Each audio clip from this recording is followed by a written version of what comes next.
Our next artist has also graced the Vibrant Brampton stage. While most other 10-year-olds were playing their video games, this artist spent his time singing and deftly moving his fingers across a small keyboard. Within a few years, he established himself as one of the pioneers of Desi urban music in North America.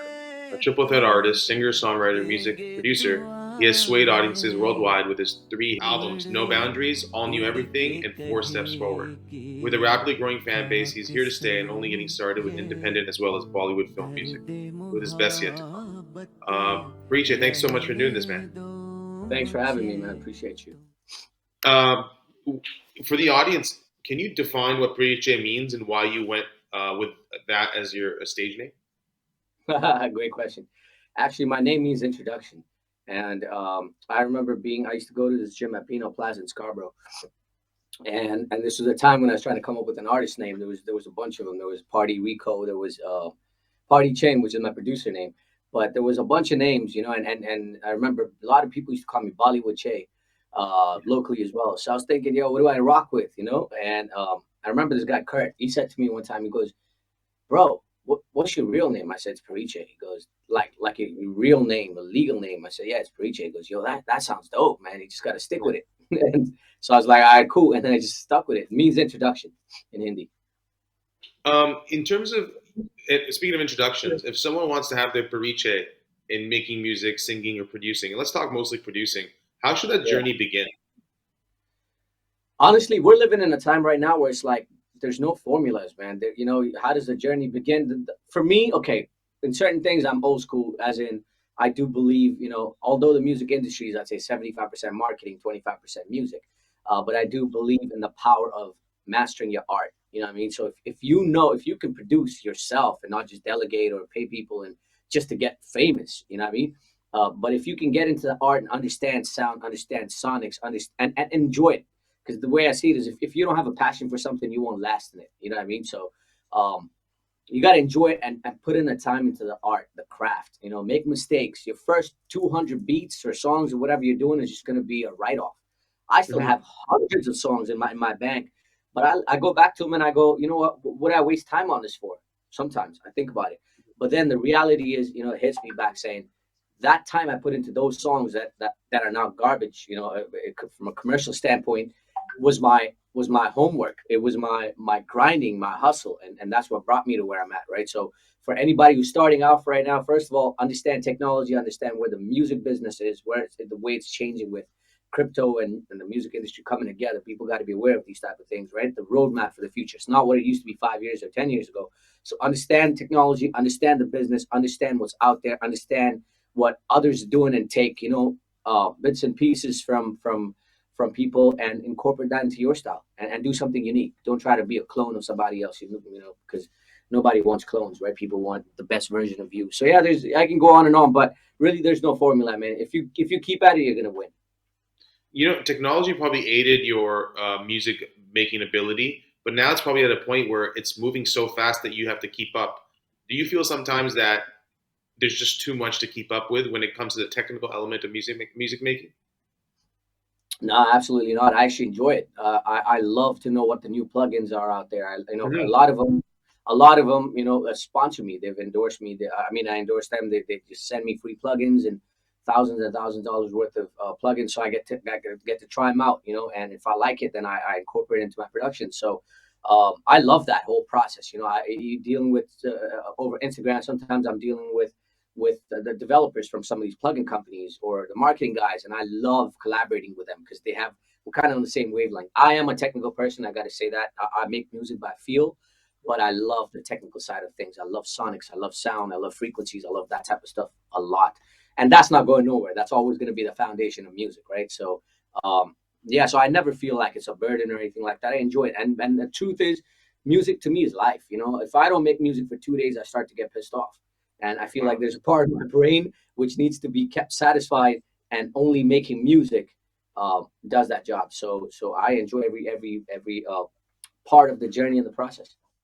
ਮੈਂ ਤੇਰੇ ਲਈ ਦੁਨੀਆ ਨੂੰ ਛੱਡਿਆ ਤੇਰੇ ਲਈ ਦੂਰ ਆਪਣੇ ਕਰੇ ਵੇ ਮੈਂ ਤੈਨੂੰ ਕਿੰਨਾ ਚਾਹਨੀ ਆ ਇਹ ਗੱਲ ਤੇਰੀ ਸੋਚ ਤੋਂ ਪਰੇ ਮੈਂ ਤੇਰੇ ਲਈ ਦੁਨੀਆ ਨੂੰ ਛੱਡਿਆ ਤੇਰੇ ਲਈ ਵੇ ਮੈਂ ਤੈਨੂੰ ਕਿੰਨਾ ਚਾਹਨੀ ਆ ਐ ਗੱਲ ਤੇਰੀ ਸੋਚ ਤੋਂ ਪਰੇ When it comes to singing, writing, and producing, which field makes you most fulfilled? Making a great beat, singing a great chorus, or writing something that's really prolific? What's something that gives you the best form of validation? Great question, man. To be honest with you, each okay. So for me, the stage used to be the ultimate high. You know what I mean? There's Hmm. no drug that can duplicate that. Because I've done over, I don't know, thousands and thousands of gigs. I can't even. I've lost count a long time ago. But being on stage and rocking with people, getting to sing with you, and just hype them up and make them cry with the sad songs, and you know what I'm saying? Like that's always been my ultimate high. However, when COVID hit, a lot of us were forced to just spend more time in the studio by Hmm. default. You know what I mean? Because gigs weren't happening and that type of stuff. So that's when I really, really got into production, and you'll hear that on my album Moods, which I recently dropped. I feel like that's my best music till date, and the reason I say that is because when I used to listen to a song a month, 2 months after it's out, I always be like, man, I should have switched to 808, or that snare sucks, or I wish I sang it like that, or I wish you used better string sounds, or whatever it is. I always criticize, but when I listen to this album now, every now and then I don't keep vibing to it, but when I listen to it, just to kind of go back and see what I could have done better, I'm like, yo, I did a pretty good job, you know what I'm saying? So being that self-critic, I think is important. But I feel like now, to answer your question, I love production so much, and composing and just vibing out in the studio, sometimes just by myself. I feel like Hmm. I'm glad that happened, because I don't need people to be around all the time. You know what I'm saying? Like, let the music go and meet the people. I could just be here rocking in the studio, while this whole COVID thing kind of settles down. But once the stage life comes back in, obviously that hype's gonna kick back in. But for now, I'm enjoying every single piece of that. As an artist, as a producer, as a songwriter. So yeah, being indoors is cool too. So it's hard for me to tell you which one's the best. I guess each one has its own spot. अभी मुझ में कहीं बाकी थोड़ी सी है जिंदगी हो जगी धड़कन नहीं जाना जिंदा हूँ मैं तो अभी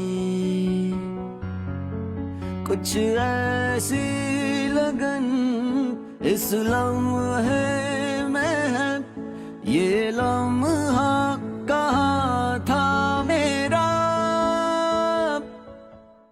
The urban movement in South Asian music, I vividly remember like certain artists sort of like propelling it, and now it's like full blown. Who are those early influences for you that sort of gave you that little tick to make this kind of music? I remember when I was working on No Boundaries, actually around that time, one of my boys, one of my close boys, Al, he's part of my team now. But anyway, so he called me, he goes, bro, I want you to meet this producer. I know him from church. I go, bro, honestly, like that was a time in Toronto, when everybody was just talking. Nobody was really doing nothing, and I Yeah. had so many dreams that I just wanted to branch out, and the part of, I hate to say this, but Canadian music, or even South Asian music in Canada, has always been people appreciate you and support you more, or respect you more, once you leave and come back, Yeah. once you make a Yeah. splash overseas, right? That's just been across the board. Drake talks about it. Everybody talks about it. So I wanted to head out. I wasn't sure whether it was going to be England or India or whatever, or the US.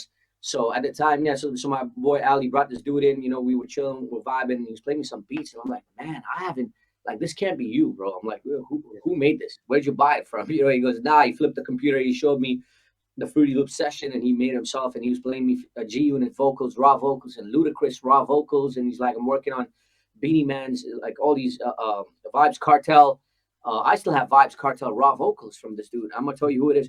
So we're having this session. I'm like, man, this is crazy. Who are you, bro? And the dude I'm talking about, his name is Boy Wonder. Everybody Oh knows wow. the Boy Wonder, and at the time he said to me, bro, I'm working on this artist called Drake. Che, yeah, he's got a million views on MySpace, or listens on MySpace. And I'm like, okay. And he's the dude from Degrassi and blah blah. And then he had Replacement Girl come out. Like, those were the talks at the time, right? So Yeah. what I wanted to do, I didn't have nobody to look up to be honest with you, because okay, the internet wasn't as crazy as it is now, right? So Mhm. when YouTube first started, I was one of the first people on YouTube, period, to do Bollywood covers live. I Mhm. still have those videos to prove it. You know, all of these other cats started much later. This is 2006. I'm talking about. So I used to play the keyboard. I had a camcorder which I would set up on like on a table or something, and I play the piano live and Wow. sing with it. And it was all in one take. There was no editing and none of that stuff. And there was no proper sound quality. It was just vibing, acoustic stuff. So I didn't know who to look up to get my stuff better. So I had to get myself better without having a benchmark, you know. And Mhm. I guess that kind of made me tough in a way, but also it was a huge struggle and it was challenging because, like I said, the guys that were killing it were the Punjabi urban guys. You know, talk about Jazzy B, talk about Yeah. the scene in the UK. There were Rishi Rich was a friend of mine. These guys were absolutely killing at the time. So, but when it came to Hindi urban music, Hindi music was always looked down upon, right? Let's be honest. Bollywood music, people, everybody thought that was just fobby stuff. You know what I mean? It was like, man, I'm like, yo, come on, yo, I'm as G as it can get. I'm from Scarborough. Like, look at my Yeah. clique. There's no, it's like all black dudes. You know what I'm saying? Like, I'm Yeah. not even a fob, but and my boys that supported me, you know, they would just be like, yo, Chad, what that you saying, but we with you, bro. Let's go. Let's get Bollywood, you know. So that's the kind Yeah. of vibe we brought to the table at the time. It was very urban, fresh, and I had no benchmark, and I just wanted to take, you know, dance hall and hip hop. My boy Henny, shout out my boy Henny.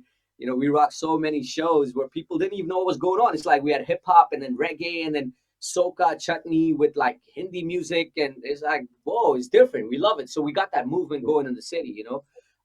And then at that time, I remember Roach was making moves, Blitz was making moves, and it was good collaborating with those guys, you know. So I'd say that's kind of like the picture of the music industry at the time.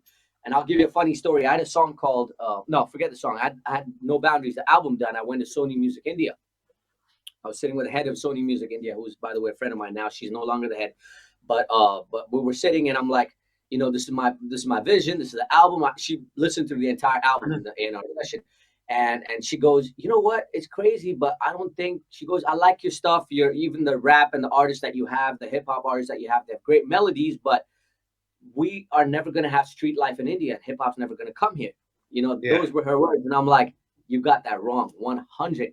You can't escape. It's a movement. You know what I'm saying? The urban music, the hip hop movement is going to take over. And she's like, I'm not sure, blah, blah, blah. Fast forward to 2019, that Gully Boy and all this stuff. And now we don't even Yeah. speak about the hip hop. They see hip hop movement in India. It's on a massive, massive stage. All the labels are involved, all the top guys. And fast forward to 2020, I did a song called Champion, which is a straight Desi hip hop record with Sony Music India, which was made in 2012. You know what I'm saying? So it's like, Yeah. man, I think we just, I think Toronto really, not just in the Desi scene, but also obviously Drake and The Weeknd and shout out Shawn Mendes and Bieber and all these guys. But they killed the mainstream game. But when it came to Desi music, I think we were still the front runners. You know, we brought a lot to the table that Mhm. others have built off of. So yeah, man, long answer, I know, but that's the No, that's reality. great. That's a great answer, man, because it gives context, and that's always important. तू मिले दिल खिले और जीने को क्या चाहिए I have one last question here. If there Yeah, if we were to put your work in a capsule today, and yeah. someone were to dig it up and find it 50 years from now, what would you want them to take away from your work? Damn, you got some good questions, bro. That this guy's audio, music was the bomb. Yeah, for me, it's always been about the audio. When it comes to videos, I'm slowly getting into the visual part of things. You know what I'm saying? Because I know visuals are important from a marketing perspective. It puts a different perspective on the music. It helps, you know, make the song bigger. Gives people different ways to look at it, listen to it, blah blah. I get all that, right? But for me, the audio has always been and always will be my number one. So whenever you know your boy's out, but or Yeah. whatever. But the music stays forever. So I want people to be like, "Yo, the music was dope." You know, I the one thing I never held back on was the quality of the production. Whether it was spending time and more time, whether it was buying more plugins to make my music better, whether it was investing in I wouldn't say buy, I'd say invest in plugins or sounds or that type of stuff. Whether it was investing in the right guys to mix and master my records, I always from day one, my first album was mixed by Miles Walker. Y'all can go Google him. You know what I'm saying? Like he's multiple Grammy award winning mix engineer. Shout out Miles. But I had no budget. Like I had to reach out to him, and this is when I remember going on MySpace. I'm like, I want the dopest mix engineer to take my music to the next level because I can see it somewhere. I can take it from a production standpoint to that level. Beyond that, I'm not a mix engineer. I need somebody who specializes in that. So I went on MySpace and I was just researching, and I remember Usher was in Toronto recording at what was that studio? Cherry Beach, right? And that's where he recorded in the club. That was a massive hit, by the way. And he was out there, and it said Usher is here with his engineer Miles Walker.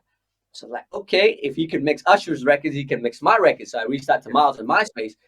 I'm like, bro, listen, man, I know you probably charge stupid amounts of money. I ain't got that, but let's work. If you're down with my music, he goes, send me a music. I sent him the music. He goes, yo, this is something new and different for me. Let's get it. So he mixed my first album and my second album.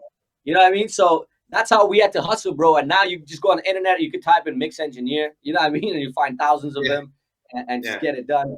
But that's what made us strong. You know what I mean? And I love it. And for me, it's always been, my pops always taught me this, that because he's always been in advertising. And he was like, if you don't adapt and if you're not constantly staying relevant, you'll fall off. You know what I mean? And I started very young. I've been doing music for a minute, but I started super young.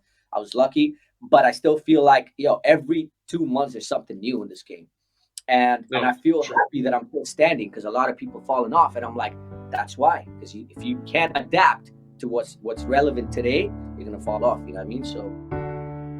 जाने क्यों ना सोए है रोए मेरी आंखें कहाँ गया मेरा खुदा मुझको बना के कहाँ गई किस्मत कहानी ये सुना के खुशियों की राह दिखा के जाने क्यों ना सोए है रोए मेरी आंखें कहाँ गया मेरा खुदा मुझको बना के पढ़ लेना खत मेरा कांपते हाथों से लिखा रो रही थी कलम स्याही के आंसू बेपना सुन ले तू आजा आंसू ये मिटा जा क्यों रोए अखियां अखियां क्यों रोए अखियां अखियां